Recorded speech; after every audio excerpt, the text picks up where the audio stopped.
l'ultima volta che l'avevo visto era venuto a fine settembre in distilleria a portarmi una delle fette di torte di mela che faceva da buon sapore per farmele assaggiare, perché gli dicevo che mi facevano tanta gola. Inizialmente avevamo deciso che dovevamo riunirci da buon sapore per un anniversario del nostro primo incontro, che era stato il 10 dicembre, e se Jessica terrà aperto il locale vogliamo incontrarci là per ricordare il Quirin. Il 10 dicembre sarebbe stato il primo anniversario della loro conoscenza. Francesca Nonino, volto noto in regione per quel che riguarda l'enogastronomia, aveva conosciuto Quirin Kuhner per via di un'iniziativa creata per allacciare rapporti col territorio ed era stata colpita dall'amore viscerale per il Friuli di questo ragazzo nonostante l'origine tedesca. Avevano solo detto che c'era un ragazzo tedesco scomparso di Brazzano e subito chiaramente l'avevamo collegato a lui e avevo cominciato a scrivere sul gruppo per avere le notizie e poi è stato confermato che effettivamente si trattava di lui. Quando ho sentito la testimonianza di uno dei vicini di casa di Quirin che diceva io ho sentito il suono dello sradicarsi degli alberi, ho detto, io non riesco neanche ad immaginarmi una cosa del genere, non mi posso neanche immaginare il terrore di sentire il suono della terra che frana, quest'acqua, anche nell'ultimo video che ha fatto Quirin vedevi quest'acqua che continuava a confluire, continuava a salire.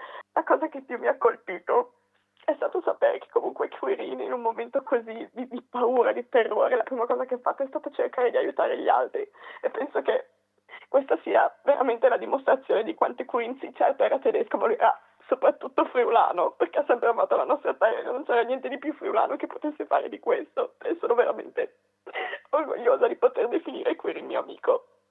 La paura è iniziata da subito quando è circolata la notizia di un tedesco rimasto sotto le macerie, poi la certezza e il pensiero che è volato subito a Jessica, che in pochi minuti ha perso tutto, casa e compagno di vita. La speranza è che la regione le stia vicino e che possa magari decidere di tenere aperto buon sapore, segnale tangibile della passione di Quirin.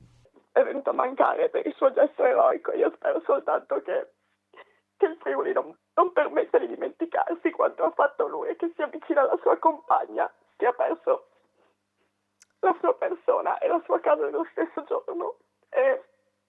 io vorrei che appunto la comunità friulana si dimostrasse vicina e sostenesse questa donna in questo momento e che volesse ricordare come merita Quirin, perché è veramente una persona eccezionale e io spero soltanto che la regione sia veramente